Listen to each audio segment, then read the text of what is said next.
Back in 1992, Francis Ford Coppola reimagined Dracula as a tragic lover wrapped in crimson silk and practical camera tricks that predated computer effects entirely. Farn. Let's look at what actually happened to the cast, who brought that gothic obsession to life. Forn. To keep Count Dracula feeling deeply unsettling and strange, Cary Oldman completely isolated himself from the rest of the cast during the shoot. 5. He stayed in character even between takes, reportedly working with puppeteers so his own shadow would move independently of his body when greeting Jonathan Harker. He was 33 during the shoot, already famous as a chameleon of British acting for his roles in Sid and Nancy and JFK. This heavy role demanded 4 separate physical transformations, turning him from an ancient count into a monstrous bat. It was a brutal task few actors of his generation would dare to attempt with such total commitment. Outside of those castle sets, his real life was far less controlled. He had already been through 2 marriages to Leslie Manville and Uma Thurman, and was sliding into a third with Danya Fiorentino during this exact period. All of this happened while he fought a quiet, brutal battle with alcoholism that almost destroyed him.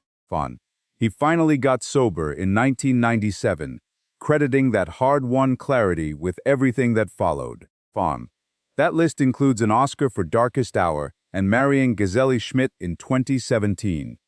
Now 68, he is rehearsing for one last stage show in London before easing into retirement. Wrapping up a career built on completely vanishing into other people. Winona Ryder herself actually brought the script for Dracula to director Francis Ford Coppola. She fought for the film long before she ever stepped on set as Mina Murray. She played the Victorian bride torn between duty and dark, ancient love. Only 19 when cameras rolled, she was already the ultimate it girl of her generation from Beetlejuice and Heathers. But working alongside Cary Oldman got incredibly tense. She later described the whole shoot as exhausting and intense. Off-screen, her personal life was already tabloid fodder, thanks to her massive romance with Johnny Depp. And years later, a rough shoplifting arrest in 2001 ended up freezing her out of Hollywood for nearly a decade. Her ticket back was sheer patience and a comeback role nobody expected. Stranger Things sparked a massive career revival in 2016, putting her right back in the spotlight. Off-camera, she has quietly dedicated years to the Polly Klaas Foundation for Missing Children. Cause hit hard by a tragic kidnapping in her own hometown. Now 54 and settled in a steady relationship with designer Scott McKinley Hahn, she is running her own production company to adapt the dark Gothic books that originally drew her to Dracula. When Anthony Hopkins shot the scene revealing Lucy's severed head, his performance was so wild and manic it genuinely terrified the younger actors. Proved his vampire hunter was no boring, stoic hero, but a man sliding fast toward his own madness. Hopkins was 53 then, diving straight into Dracula right after winning his Oscar for The Silence of the Lambs.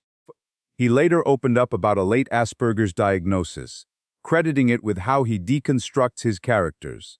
But way before all that praise, he had been sober since December of 1975.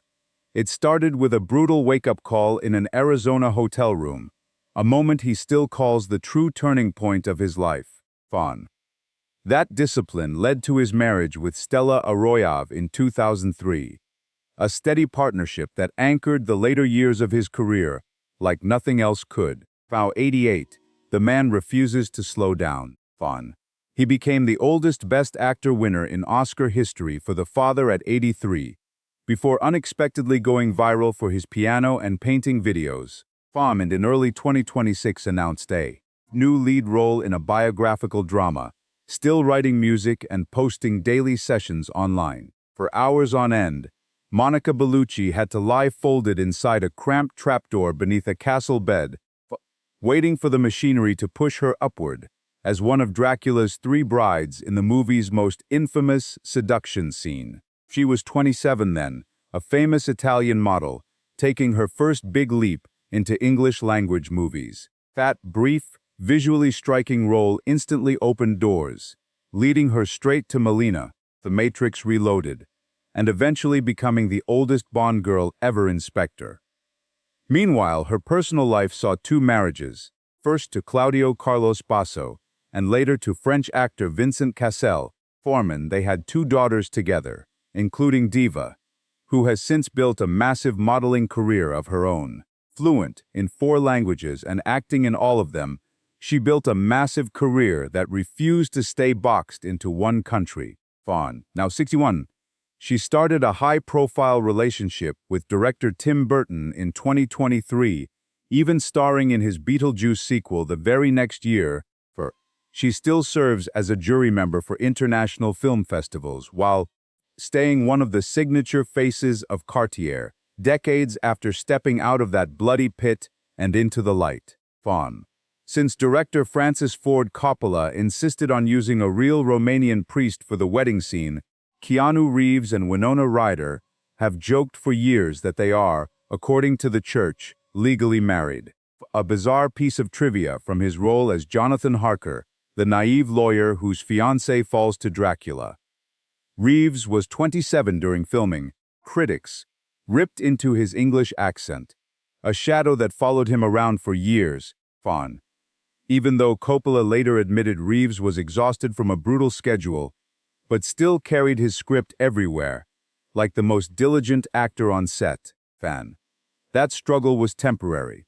The Matrix and John Wick later launched his career into an entirely different stratosphere, a life built just as much on being the kindest guy in Hollywood as on any movie role. Fawn. This reputation was partly forged in grief when his partner Jennifer Syme died in a car crash in 2001, shortly after their daughter was stillborn. He later found a deeply celebrated, long-term relationship with artist Alexandra Grant, going public in 2019. Font, now 60. He is filming that highly anticipated Constantine sequel, and in early 2026, his first novel, The Book of Elsewhere, topped the bestseller lists. Proof those old accent critics never truly slowed him down. When his wife of 35 years, vocal coach Joan Washington, died of lung cancer in 2021, Richard E. Grant shared public love letters to her that touched millions online. This deep devotion stood in stark contrast to Jack Seward, the morphine-addicted doctor he played in Dracula, a man running an asylum while slowly falling apart over a woman he simply could not save. Grant was 34 during filming, already famous for his breakout role in the legendary cult classic Withnail and I. He later admitted how hard it was to stay serious during Anthony Hopkins' wilder improvisations, all while holding a genuine Victorian medical kit as his main prop. Born and raised in the former Swaziland, he brought a unique outsider perspective to British period dramas that few peers could match. And incredibly, for rare alcohol allergy means he has never been drunk, making his legendary performance as an alcoholic in Withnail purely a masterclass in acting. That talent eventually earned him first Oscar nomination at 61 for Can You Ever Forgive Me? Now 69, he is touring his second memoir, A Pocketful of Happiness, still using deep grief and discipline to create something the audience can truly feel. Farn. Long before she climbed out from under that castle bed as one of Dracula's 3 brides, Farn, Michaela Berku had already shook up the fashion world, becoming the first Israeli model featured on the cover of American Vogue. That famous cover was actually a happy accident. Farn. Unable to squeeze into the skirt meant for her Christian Lacroix jacket, she wore her own Guess jeans instead, and that raw photo is still credited with shifting high-fashion photography, away from stiff poses and towards something much more relaxed and real. She was 24 when Coppola cast her. Farm. Chosen specifically for her Romanian roots and the authentic Eastern European look he wanted, for the sisters haunting Dracula's castle. Discovered early by photographer Peter Lindbergh, she had built a career on her looks. Yet, shortly after this film wrapped, she walked away from modeling and acting almost entirely, choosing instead to raise 4 kids with husband Ron Zuckerman. her partner, since 1996.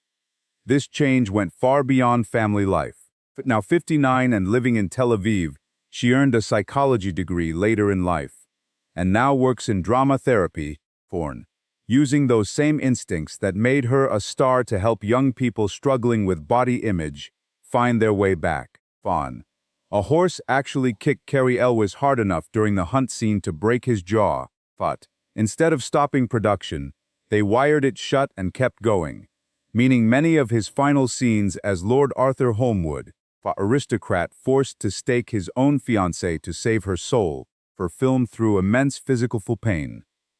He was 28 then, still riding high on the success of The Princess Bride and Glory, films that made him a beloved face of adventure cinema before taking this dark turn. Deep family history shaped his life.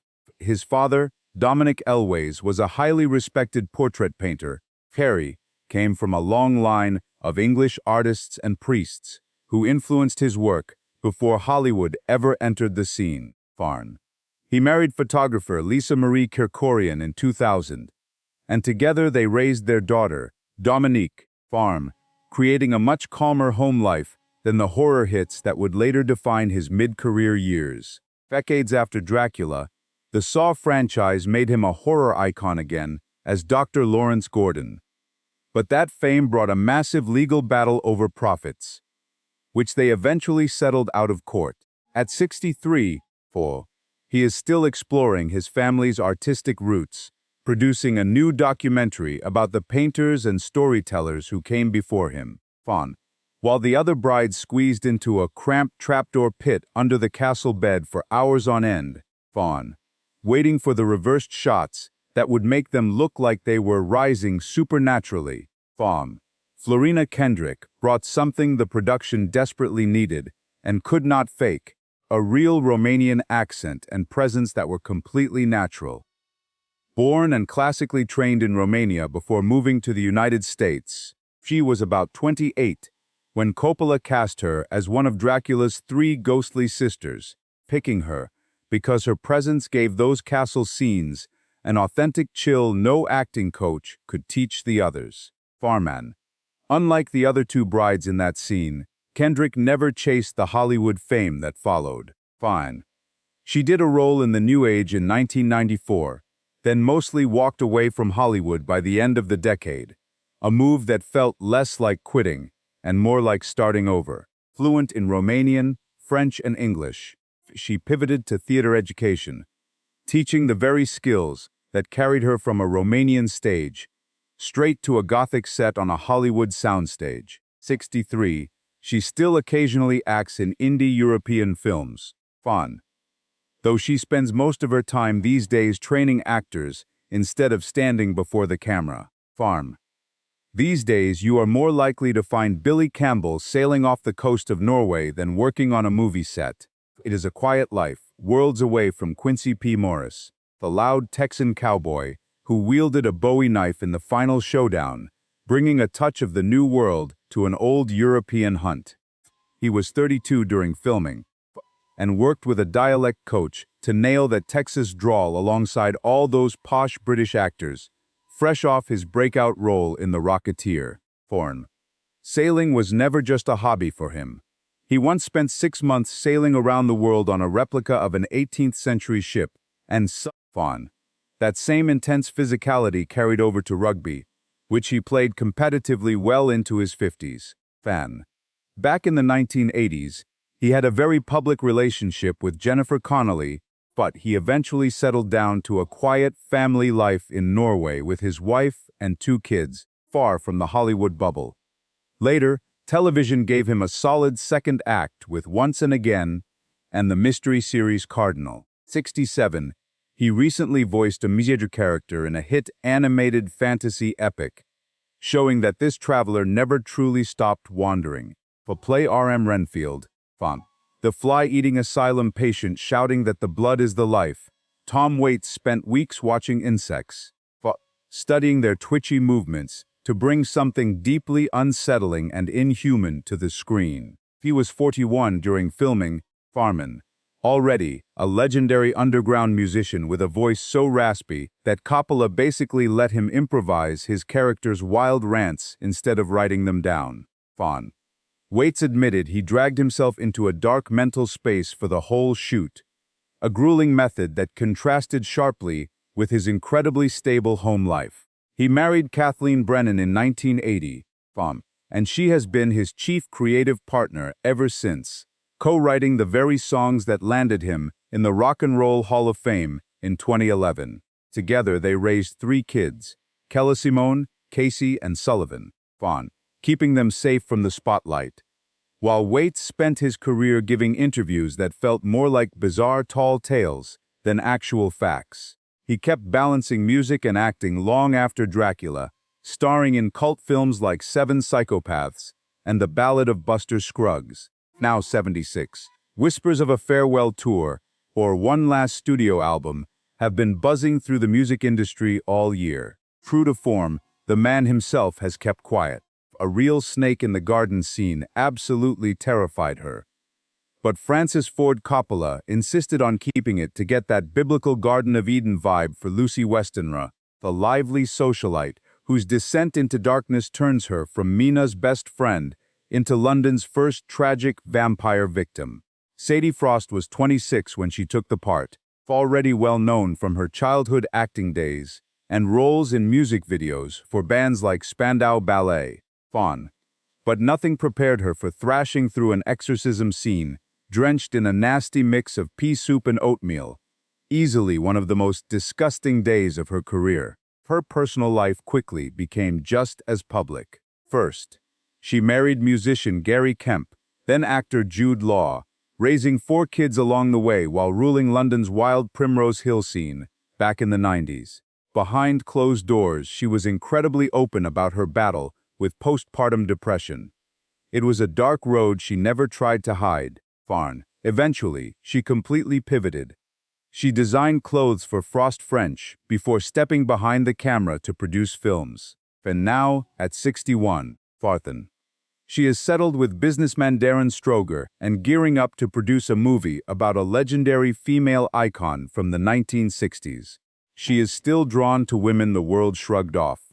Elisabetta waited 3 long centuries for her love to return. What would you have sacrificed for a love like that? If this story gripped you, hit subscribe to Classic Hollywood Echoes for more.